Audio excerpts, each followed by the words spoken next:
Hi అండి. నా daily రొటీన్‌ని video తీసి పెట్టమన్నారు. వారి కోసమైతే వీడియో చేస్తున్నాను. వీడియో స్కిప్ చేయకోకుండా లాస్ట్ వరకు చూడండి. నేను మార్నింగ్ 4:30కి లేస్తానండి. లేసిన తర్వాత ముందుగా ఆలుగడ్డలు ఒలిచేసుకొని, ఉల్లిపాయలు కూడా కట్ చేసుకొని, ఫ్రెష్ అప్ అయిపోయిన తర్వాత 5:30కి షాప్‌లోకొస్తానండి. షాప్‌లోకొచ్చిన తర్వాత ముందుగా అయితే ఇడ్లీ వేసేసుకుంటాను. షాప్ మొత్తం మా ఆయన అయితే క్లీన్ చేశారండి. ఇడ్లీ ఏసుకుని తర్వాత ఇంకో స్టవ్ మీద కర్రీ అయితే వేసేసుకున్నానండి. కర్రీ వేసేసుకొని లోపల గిరాకొస్తే గిరాకు చూసుకుంటూ ఉంటాను. ఈ లోపల చిన్న చిన్న పనులు కూడా కొన్ని కొన్ని చేసుకుంటూ ఉంటానండి. నేను ఉదయం షాప్‌లో అయితే 6:30, 7 వరకు షాప్‌లో ఉంటాను. 7 వరకు ఉంటానండి. 7 తర్వాత మా బాబొస్తాడు. ఇంకా మా బాబాయ్ కూడా వస్తారండి.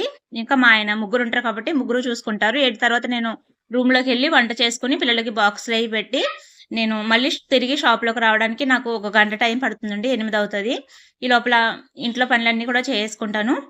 ఇక్కడ షాప్‌లో పనైతే అయిపోయిందండి. ఒక టీ యేసుకొని ఇప్పుడు రూమ్‌లోకైతే వెళ్ళిపోతాను. రూమ్‌లోకి వెళ్ళిపోయి వంట చేసుకొని